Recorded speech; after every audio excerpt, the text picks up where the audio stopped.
Bonjour aux élèves du lycée Gaston-Merville de Kourou, voici la 6e vidéo portant sur l'étude des fonctions affines. Dans cette vidéo, nous n'allons pas commencer directement par un morceau de cours, mais par un exercice pour réviser les connaissances que l'on a vues les fois précédentes. Alors, voici un repère, abscisse ordonnée, un repère c'est une croix graduée, dans lequel est représentée une droite qui est la représentation graphique d'une fonction affine dont il faut retrouver l'expression. Alors, pour la droite figurant dans le premier repère, on va le faire ensemble, à l'oral. Il n'y a pas de document à compléter pour cet exercice. Je rappelle qu'une fonction affine est définie pour tout x réel par f de x égale mx plus p, m fois x plus p, m s'appelle le coefficient directeur et p s'appelle l'ordonnée à l'origine.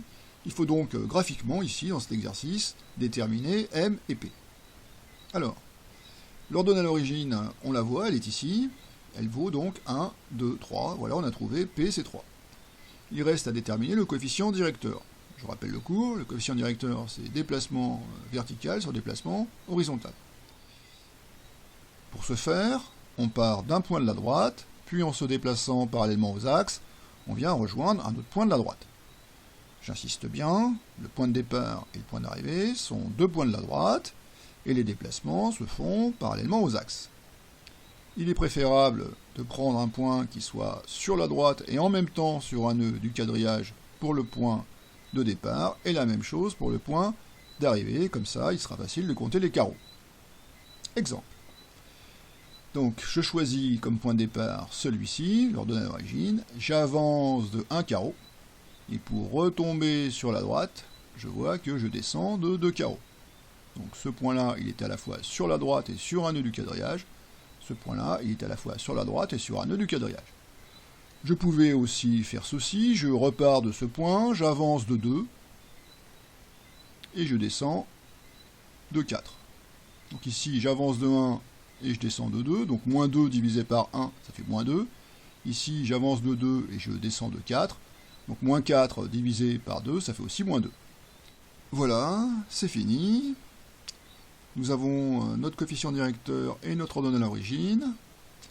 En conclusion, pour tout x réel, la fonction affine que j'ai décidé d'appeler petit f s'écrit petit f de x égale moins 2x plus 3. À présent, pour la droite représentée dans le deuxième repère, je vais vous laisser faire par vous-même. Vous pouvez essayer de le faire de tête, c'est possible. Sinon, vous pouvez prendre un petit morceau de brouillon. Prenez le temps de le faire, mettez la vidéo sur pause, puis vous reprenez la lecture de cette vidéo pour la correction. Correction. Donc je commence par l'ordonnée à l'origine, elle se voit ici. C'est 3 comme précédemment. Par contre, le coefficient directeur, c'est pas le même. Alors, je pars de ce point-ci, qui est à la fois sur la droite et sur un nœud du quadrillage, et je vais retomber sur ce point-ci, qui est à la fois sur la droite et sur un nœud du quadrillage, en faisant les déplacements suivants. J'avance de 1, donc plus 1, et je descends de 1, 2, 3, 4, 5. Et j'applique le cours, déplacement vertical sur déplacement horizontal, moins 5 divisé par 1, ça fait moins 5. Donc c'est fini, nous avons trouvé le coefficient directeur et l'ordonnée à l'origine, donc ça fait moins 5x plus 3. Encore 2. Je vous laisse faire par vous-même, pour la droite représentée dans le troisième repère. Allez-y, prenez le temps de le faire, mettez la vidéo sur pause, puis reprenez la lecture de la vidéo pour la correction. Correction. Ordonnée à l'origine, encore 3. C'est pas toujours 3, ça fait 3 fois de suite que c'est 3, mais c'est pas toujours 3. Le coefficient de directeur n'est pas le même que les fois précédentes. Je ne sais pas si vous avez trouvé.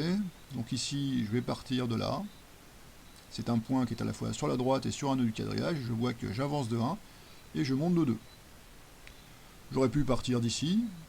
J'avance de 1 et je monte de 2. J'aurais pu, ici, au lieu d'avancer de 1, avancer de 2. J'avance de 2 et je monte de 1, 2, 3, 4. Dans tous les cas, quand je divise le déplacement vertical par le déplacement horizontal, j'obtiens 2.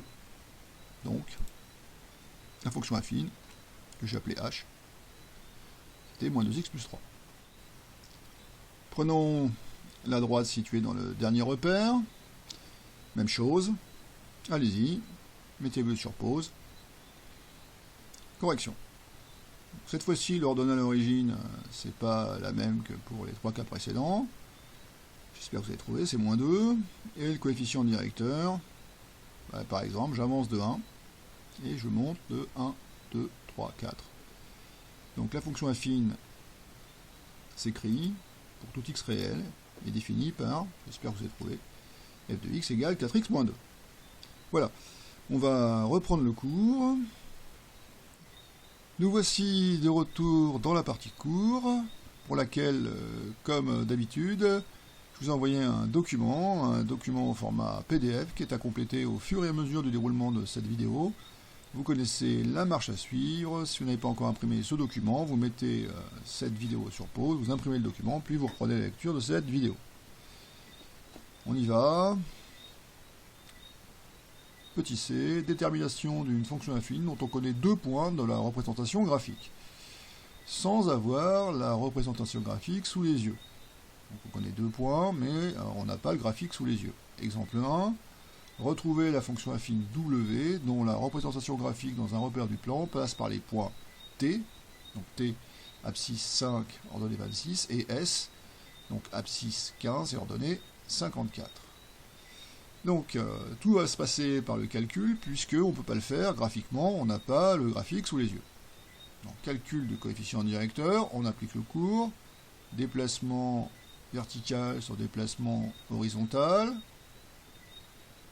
Donc déplacement vertical, donc en vertical c'est l'ordonnée, donc 54 moins 26, divisé par déplacement horizontal. Alors si je fais l'ordonnée de S moins l'ordonnée de T, il faut que je fasse dans le même ordre l'abscisse de S moins l'abscisse de T.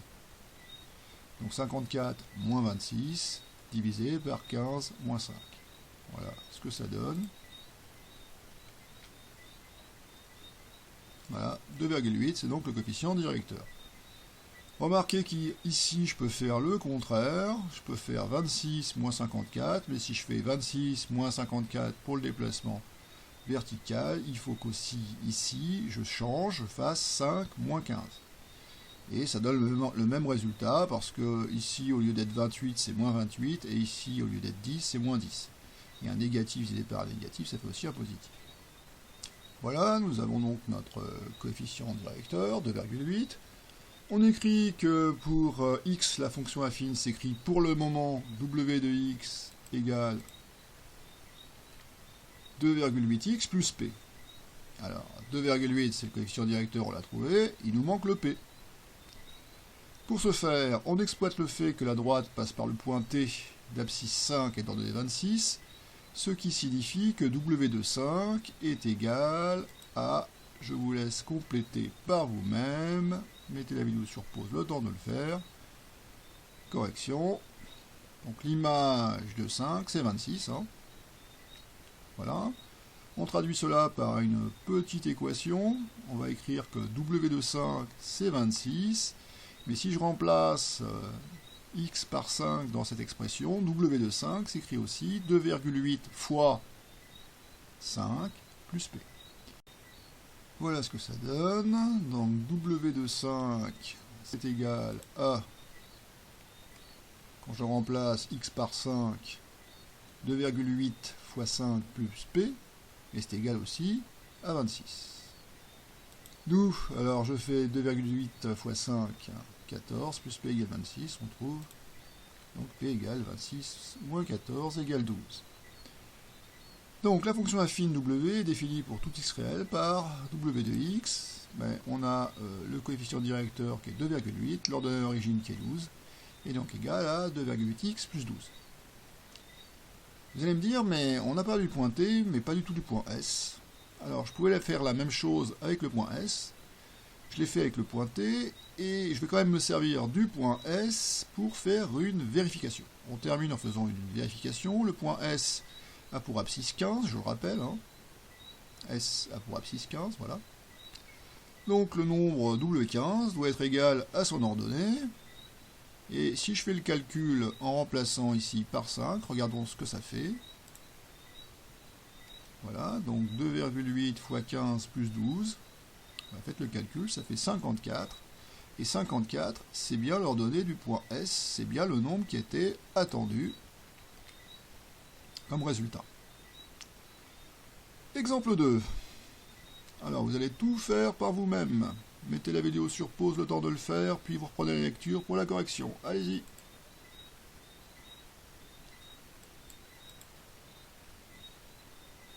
Correction. Retrouvez la fonction affine h, dont la représentation graphique dans un repère du plan passe par les points K. 4 en abscisse, 13 en ordonnée, et J, 20 en abscisse et 97 en ordonnée. Alors, on calcule le déplacement vertical divisé par le déplacement horizontal. J'espère que vous avez trouvé. Le coefficient directeur, c'est 5,25.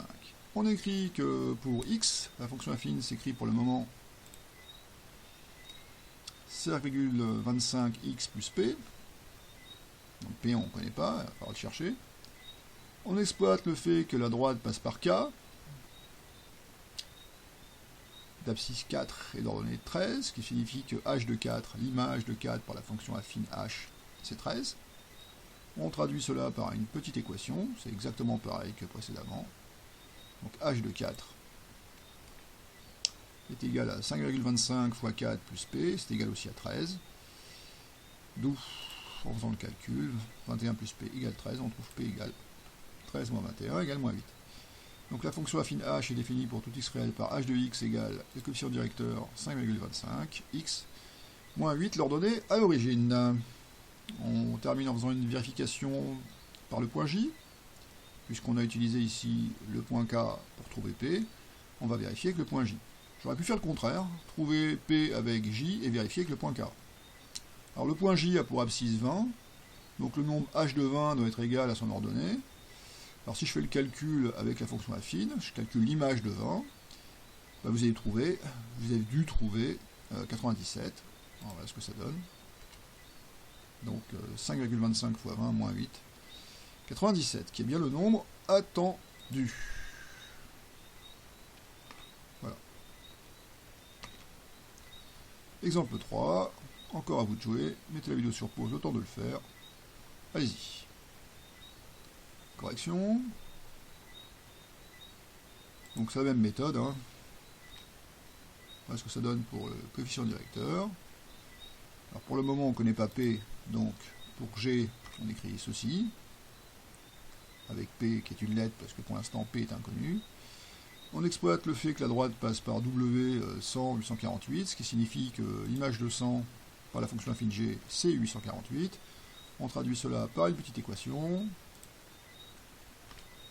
comme les deux fois précédentes, ce qui donne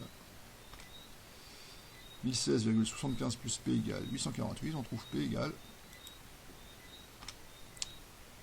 moins 168,75. Donc, la fonction affine G est définie pour tout x réel par G de x égale 10,1675x moins 168,75.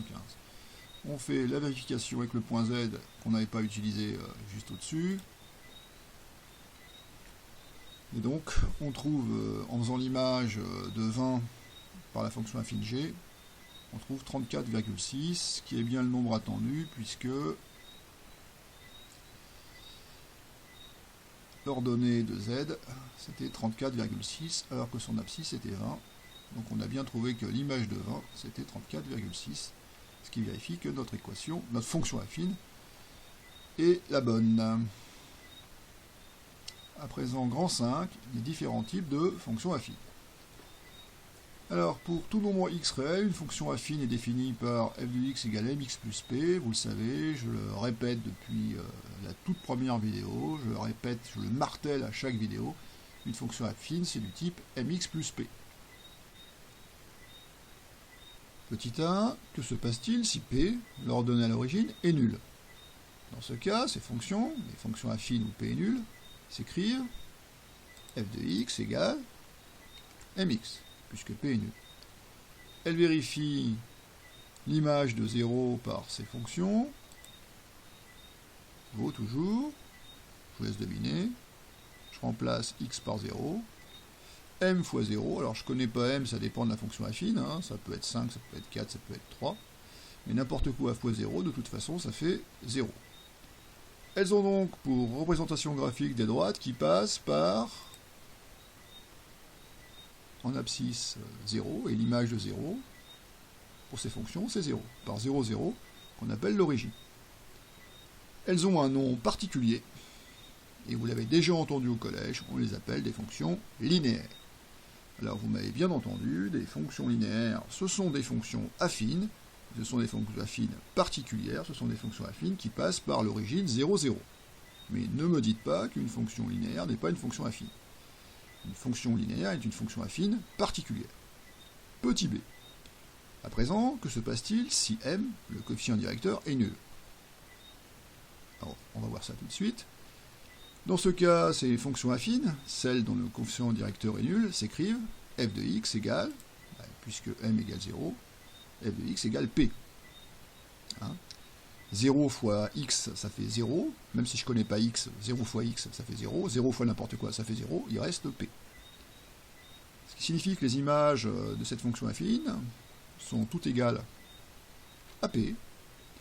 Elles ont pour représentation graphique des droites parallèles, alors je vous laisse deviner par vous-même, ce sont des droites parallèles à qui? À l'axe des abscisses.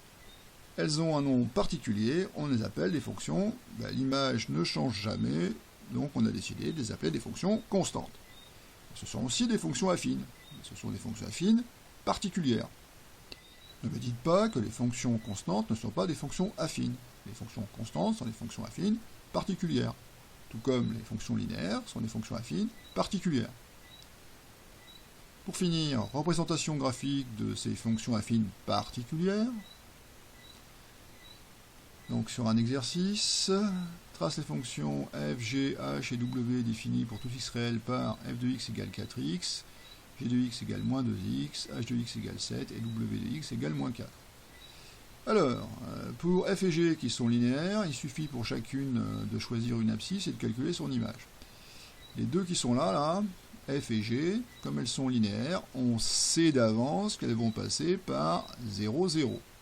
L'ordonnée à l'origine, c'est 0. Donc on prend une abscisse, alors au hasard, ici pour x j'ai choisi 2, donc on calcule l'image, f de 2. Alors j'espère que vous avez trouvé, de tête c'est pas trop dur, ça fait 8. Donc pour f, je place le point d'abscisse 2 et d'ordonnée 8. 1, 2, 3, 4, 5, 6, 7, 8. Et je trace la droite qui passe par ce point et par l'origine 0, 0. Pour G, j'ai choisi l'abscisse point 3. Vous savez que le choix de l'abscisse est libre. Il faut faire attention par contre que ça reste dans la feuille. Donc G de moins 3. Donc j'espère que vous avez trouvé. Ça fait plus 6. Donc je place le point d'abscisse moins 3 et d'ordonnée 6. Et ensuite je trace la droite qui passe par ce point et par l'origine 0, 0. Pour les fonctions h et w, rien de plus simple, ce sont des fonctions constantes. Donc on a vu dans le cours que les fonctions constantes étaient représentées par des droites qui étaient parallèles à l'axe des abscisses. Donc regardons, h de x est égal à 7, donc les images valent toujours 7. Donc on regarde tous les points qu'on peut ordonner 7, les voici, et on trace une droite parallèle à l'axe des abscisses, passant par tous ces points d'ordonnée 7. Et puis pour moins 4, pareil, ici, parallèle à l'axe des abscisses, et tous ces points, on peut ordonner moins 4. Alors, je vous laisse le temps de le faire. Mettez la vidéo sur pause, mettez les points dans le graphique, tracez les droites. Correction, voilà ce que ça donne. J'espère que vous avez trouvé les mêmes droites que moi.